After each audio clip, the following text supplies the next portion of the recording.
Bom dia para você que está em casa. O Pronto Atendimento de hoje vai falar sobre o Hospital do Câncer de Barretos, que é um centro de referência mundial no tratamento de vários tipos de câncer. O nosso destaque será o tratamento do câncer infantil, que tem chances de cura de mais de 70%.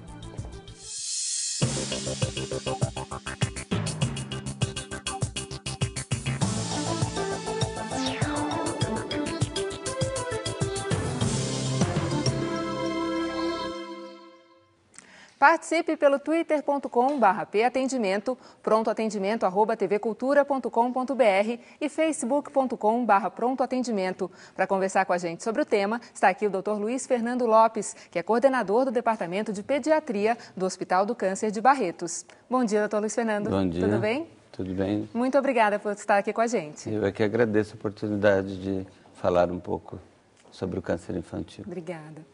A cidade de Barretos, no interior do estado de São Paulo, é conhecida pelo rodeio que agita a região e também por um hospital que é referência mundial no tratamento de vários tipos de câncer. É uma cidade dentro da outra, construída com base no desejo de curar, uma transformação promovida pelo Hospital do Câncer de Barretos. O hospital transforma também vidas, 3.500 todos os dias. São pacientes com diagnóstico de câncer que vêm de todos os cantos do país e até do exterior procurar aqui atendimento gratuito.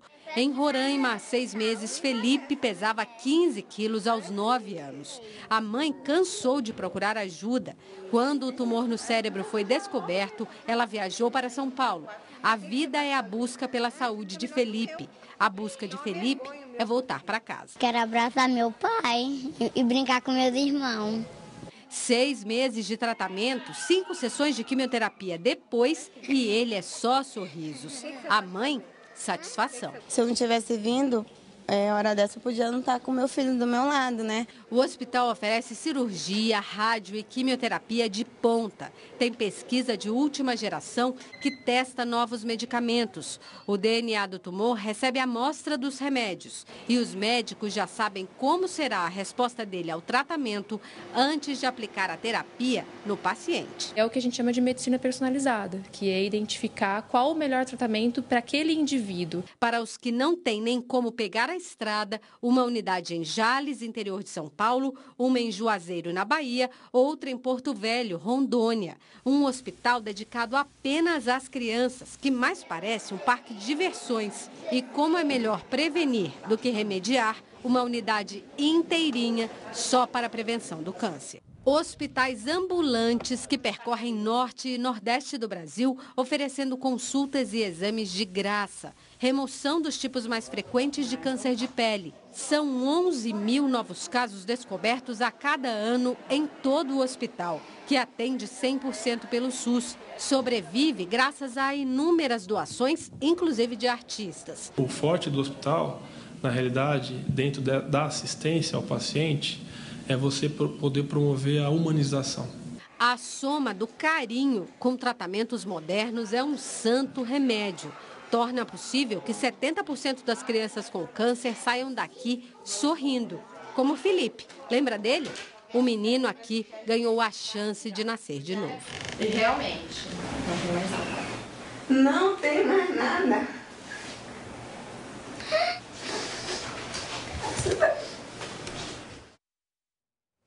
Doutor Luiz Fernando, um momento Sim. como esse deve ser muito gratificante, né? Acho que é um dos momentos que a gente mais tem o que celebrar, sim. E isso é uma marca para a gente também, porque a luta é diária e os casos chegam, às vezes, muito avançados e a gente sabe que pode haver uma chance de insucesso. Então, quando chega no final do tratamento, nós comemoramos, tem bolo, o grupo do transplante, quando a medula pega, comemora também com bolo. E é uma festa, tem que ser assim. Acho que a gente tem que celebrar a vida mesmo nessas situações tão difíceis. Agora, como é que vem sendo a evolução do tratamento do câncer? Tem tido bastante progresso? Como Sim. As chances de cura são cada vez maiores? Sim, eu acho que nós estamos vivendo uma revolução. Os primeiros quimioterápicos surgiram nos anos 60 e não se sabia muito como manipulá-los e como juntar um com o outro e exatamente quais eram as crianças que precisavam de mais tratamento ou menos. Então, passamos por décadas onde tudo era muito empírico e tinha muito pouca coisa a diferenciar uma criança da outra. Hoje, a revolução também da genética, toda a informática e os computadores e todos os sequenciamentos gênicos, como a própria reportagem mostrou, a gente consegue hoje, através de laboratório, identificar crianças que têm tumores mais agressivos e tumores que não precisam de tanta medicação para serem curados. Então, isso é uma revolução. A gente está vivendo isso de uma forma muito rápida. Está caminhando para tratamentos mais seguros e mais eficazes. Mais seguros, mais eficazes, é o que a gente chama de terapia-alvo. Cada criança é portadora de um código genético diferente, então a gente sabe exatamente qual criança que precisa de mais remédio ou menos.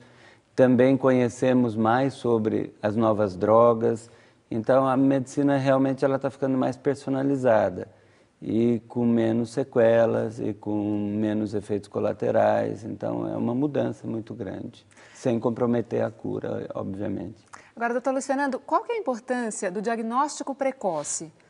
Eu acho que ele é fundamental em tudo isso que a gente está vivendo e tudo isso que nós falamos e que a reportagem também colocou. As chances de cura elas podem ser maiores até do que 70%. Existem hospitais que conseguem índices com mais eficácia de cura, mas o diagnóstico precoce ele é fundamental. Quanto mais rápido a criança chega para ser tratada, maior a chance a gente tem de conseguir sucesso. Então, o patamar dos 70% ele poderá ser melhorado, a gente tem recursos para isso, mas ainda nós temos que combater o atraso do diagnóstico. A gente tem uma pergunta aqui de telespectador, do André, de Campinas. Ele pergunta quais são os sinais e sintomas, como é que os pais podem ajudar, né? Quais são os sinais e sintomas que eles podem identificar nas crianças que devem chamar atenção para levar ao médico para uma possibilidade de câncer? É difícil a gente colocar isso individualmente, porque cada tumor pode nascer em locais diferentes e se manifestar de forma diferente. Mas vamos pegar pela estatística, como 30%, que é o tumor mais frequente, são as leucemias, vamos falar delas. Então, uma criança que não produz glóbulos vermelhos em quantidade suficiente, porque a leucemia as células doentes estão ocupando aquela medula, a criança não tendo glóbulos vermelhos vai ter uma anemia, uma apatia, um cansaço. A medula também não consegue produzir adequadamente as plaquetas que são responsáveis pelo controle do sangramento. Então, a criança bate, fica roxinha, então as manchas roxas também. Então, são vários aspectos. Um tumor no cérebro, né, que é difícil, às vezes, num bebê você identificar, são crianças muito irritadiças, são crianças que vomitam muito. Então, acho que vai depender de onde o tumor começou. Um tumor na vagina, por exemplo, numa bebezinha, o sangramento ele é o primeiro sinal, né? Então, acho que não dá para colocar a resposta dele como uma coisa única, porque cada tumor, o tumor no rim, por exemplo, que é muito frequente em criança, a mãe vai dar o banho e como ele ainda está em idade escolar, ela percebe ao dar o banho que tem alguma massa na loja renal. E muitas vezes a urina vem com sangue. Então, cada tumor tem uma forma diferente de se apresentar ao início. Varia bastante. E é isso que a gente tem que alertar a população e a classe médica e a classe ligada à saúde, os agentes comunitários, porque são eles que estão primeiro à frente daquela família e daquela criança. Nós, os oncologistas, a gente recebe a criança praticamente com um diagnóstico feito ou quando a suspeita é muito grande. Mas é o agente comunitário, é o pediatra, é a mãe, o pai, os professores, eles é que têm que saber e eles é que têm que ser alertados. Quer dizer, percebeu alguma coisa, que não está normal, levar rapidamente ao médico. Isso, existe um programa que a gente está desenvolvendo agora, que nós vamos começar muito em breve, com Barretos, para a gente fazer uma prevenção secundária. Quer dizer, a nossa prevenção não é evitar que o câncer da criança apareça, porque esse tipo de prevenção em criança não acontece, porque a gente pode ter bebê recém-nascido com câncer, criança com 1, 2 aninhos, então não é uma prevenção do mesmo jeito que se faz prevenção de adulto, mas nós vamos fazer uma prevenção secundária, que é prevenir que a criança chegue tarde demais para tratar.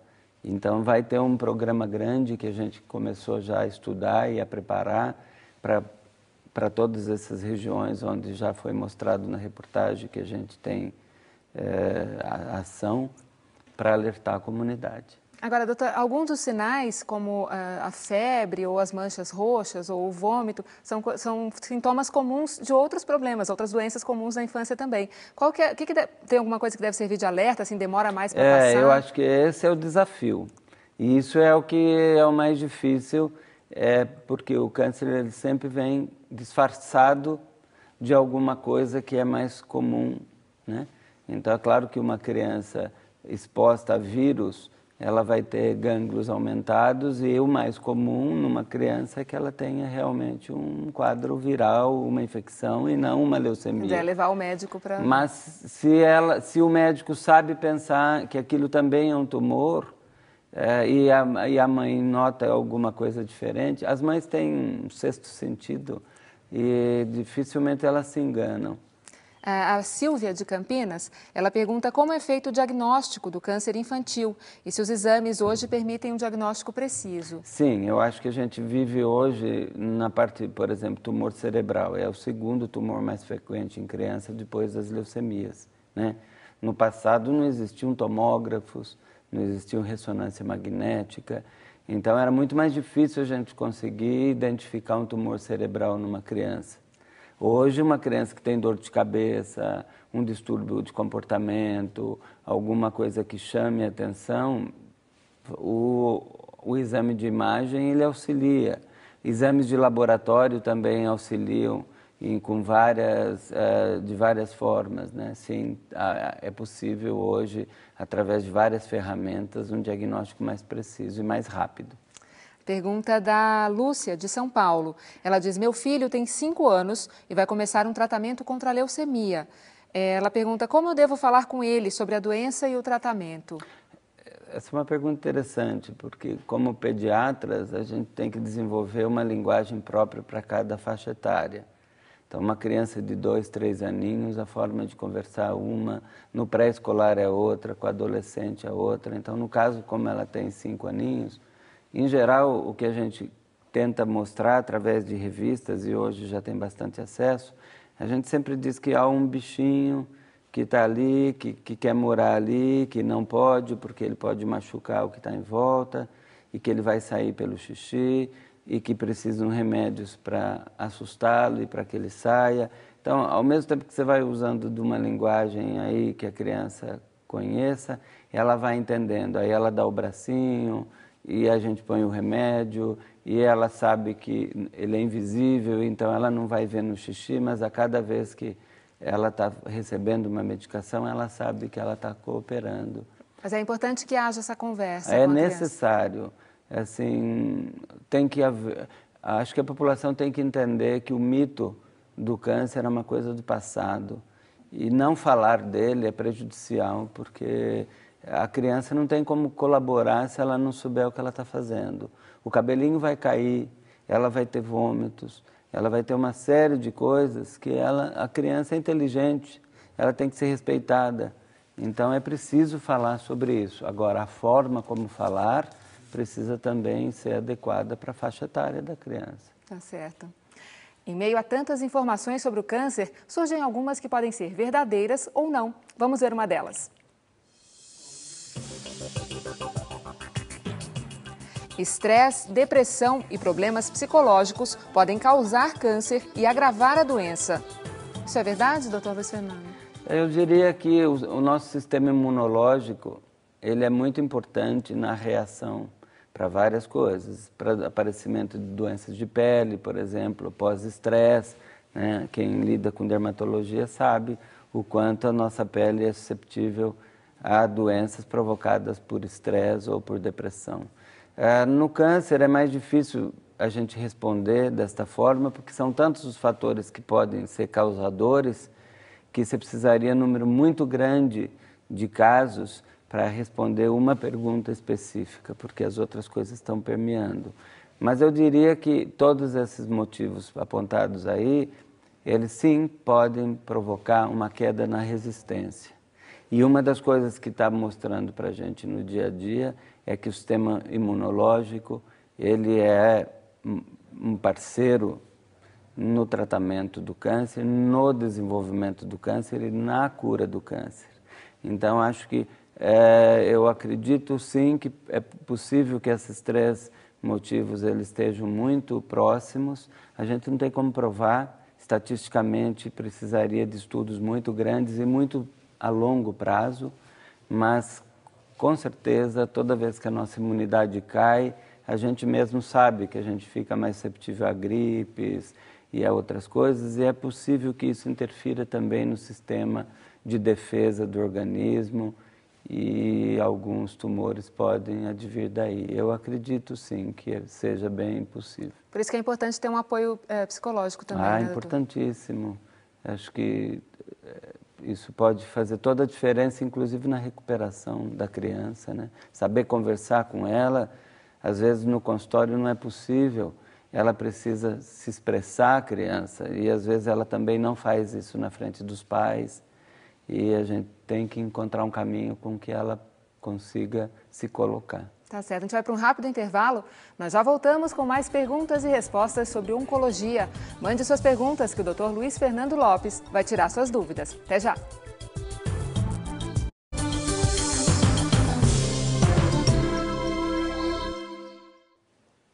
Estamos de volta com o Pronto Atendimento. O tema de hoje é oncologia infantil e quem está tirando as dúvidas do telespectador é o Dr. Luiz Fernando Lopes, coordenador do Departamento de Pediatria do Hospital do Câncer de Barretos. Dr. Luiz Fernando, vamos aqui para a pergunta do Saulo Zaroni, aqui de São Paulo. A gente falou um pouquinho já sobre a leucemia, né? Só resumidamente, novamente vamos reforçar para ele, ele queria saber quais são os sinais e sintomas da leucemia.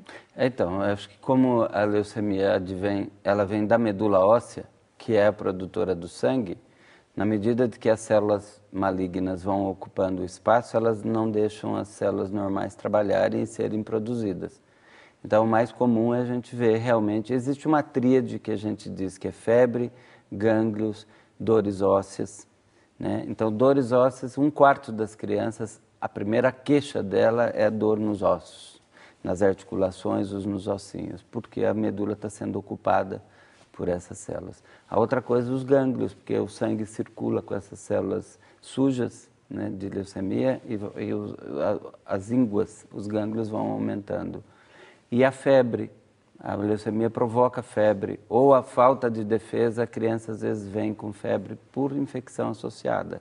Então, além das manchinhas roxas que eu já disse, da apatia, do cansaço, existe a febre, as dores ósseas, os gânglios, o aumento do fígado e do baço. Então, um médico, por exemplo, num consultório que vai examinar a criança, se percebe que está aumentado o fígado ou está aumentado o baço, também é um sinal de alerta para o pediatra. É uma pergunta aqui da Madalena, de São Paulo. Ela diz, meu filho de 7 anos foi diagnosticado com leucemia linfoblástica aguda. Ela diz que o médico disse que o estado é bem inicial. Ela queria saber quais são as possibilidades de cura. Leucemia linfoblástica aguda é a doença mais comum da criança, né? Dentre as leucemias agudas, a LLA, como a gente diz, são as mais prevalentes. E as chances são ótimas. O diagnóstico sendo precoce, como ela diz aí que está bem no início, passa de 80% de chance. Existem curvas chegando a 90% de chance de cura. Então, mesmo, é o que eu disse, 70% é o que a gente espera como mínimo hoje, mas a gente consegue chegar a 80, 90, dependendo da doença e da fase que chega. E a leucemia, como ela diz aí, em estágio inicial pode sim chegar a próximo de 90% de chance de cura. Por isso que é tão importante o diagnóstico precoce. Isso mesmo. A gente tem uma pergunta aqui da Glória, de São Paulo. Ela diz, minha filha tem 7 anos e está fazendo o tratamento contra o câncer. Ela pergunta se ela deve ter algum cuidado com a alimentação dela. Acho que sim. Uma criança bem alimentada, ela vai reagir melhor ao tratamento, ela vai ter menos infecções. Então, a criança muda o paladar. É importante que ela saiba também que não só a quimioterapia, mas a existência do tumor em si, ela provoca liberação de substâncias químicas que a criança vai, às vezes, ficar intolerante à carne ou alguns outros alimentos. Então, a mãe não deve se assustar que aquilo que a criança gostava, ela deixa de gostar. Ela tem que oferecer tudo e testar o paladar da criança, porque vai realmente mudar durante o tratamento ou durante a existência daquele câncer. Agora, vou pegar o gancho do alimento para dizer que a gente vai começar um estudo em Barretos agora, com o Departamento de Nutrição. Nós temos uma colega nutricionista no laboratório de pesquisa e nós vamos começar um trabalho sobre os alimentos que podem provocar o câncer e os alimentos que podem prevenir contra o câncer. Então, acho que é fundamental, dentro desse programa de prevenção, a gente também ensinar a população quais os alimentos que podem proteger uma criança a longo prazo, a desenvolver um tumor na fase adulta e tudo. Então, tem todo um programa por trás que nós vamos fazer em Barretos com a nutrição para ensinar a população. E nós queremos ensinar a criança. Que, aliás, é uma pergunta aqui da nossa telespectadora, da Maura de Limeira. Ela pergunta se existem alimentos que ajudam na prevenção do câncer. Sim, são vários os estudos hoje. Estados Unidos tem tem estudos bem avançados. Nós somos parceiros com instituições americanas. Mas tem alguns exemplos que o senhor poderia dar?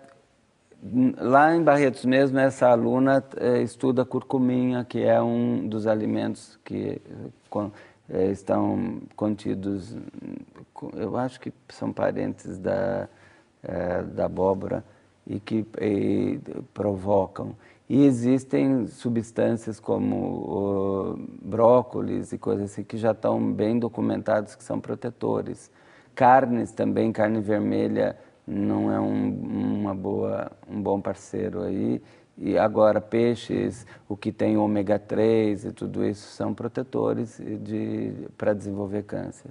Então tem muita coisa que a gente hoje quer colocar nas escolas. Nós vamos criar livrinhos e criar filmes falando de prevenção de câncer, utilizando o alimento como base. A Andréa de Santos, ela pergunta se a criança que teve câncer e foi considerada curada pode levar uma vida normal. Vida normal. Eu acho que as crianças do passado, elas foram vítimas de tratamentos muito mais agressivos do que hoje. Então, se a gente vê um indivíduo hoje curado de câncer há 20, 30 anos atrás, da infância, alguns deles carregam uma sequela porque o tratamento era completamente diferente. Mas hoje a gente conhece mais sobre os remédios, sobre o tratamento e praticamente a vida do indivíduo, depois de alguns meses que acaba o tratamento, ele vai ter a vida absolutamente sadia, recuperada e pronto para enfrentar aí a fase adulta e voltar para a escola e fazer faculdade, ter seus filhos e ter sua vida normal. A gente tem estudos mostrando que 1 a cada 200 indivíduos hoje, na faixa de 18 a 20 anos de idade, é um sobrevivente de câncer infantil. E levando uma vida normal. Normal. Temos trabalhos, temos aí pacientes que nós tratamos no passado e que são curados e que têm filhos e famílias, vida normal. Que bom. Vamos ver mais uma informação que pode ser um mito ou uma verdade na luta contra o câncer. As células-tronco podem ser consideradas uma esperança nos casos mais graves de câncer. Isso é verdade, doutor Luiz Fernando? É verdade. Hoje, todo o trabalho de transplante de medula é feito em cima das células-tronco. Antigamente, a gente extraía a medula e se injetava tudo. Hoje, existem equipamentos que você extrai a medula ou o cordão umbilical e você consegue selecionar ali as células-tronco e elas é que são colocadas de volta na medula do indivíduo Então, elas são células chamadas células-mãe, células-tronco, e elas conseguem virar aquilo onde o meio permite. Uma célula-tronco no meio para virar pele, ela vira pele. Uma célula-tronco no meio de fibras cardíacas, ela vai virar músculo cardíaco. E uma célula-tronco dentro da medula, ela vai virar células do sangue. Então, a célula-tronco, eu acho que ela é realmente a célula mais primordial, onde ela pode ser tudo, dependendo do meio onde ela está.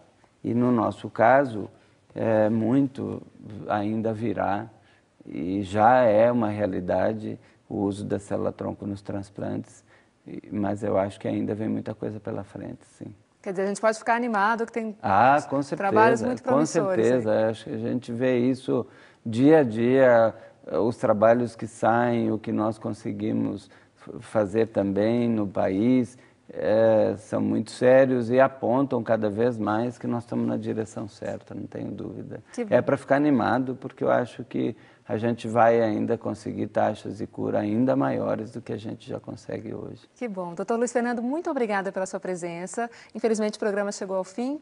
Até uma próxima oportunidade. Eu é que agradeço a oportunidade de estar aqui, estou à disposição. Se tiverem algumas perguntas que não deu tempo de responder, podemos fazer. A gente encaminha para o senhor. Ok. Muito obrigada, muito viu? Obrigado. O Pronto Atendimento de hoje fica por aqui. Nós voltamos amanhã, às 8 da manhã, para falar sobre Previdência Social. Mande já suas perguntas. Um ótimo dia para você e até amanhã.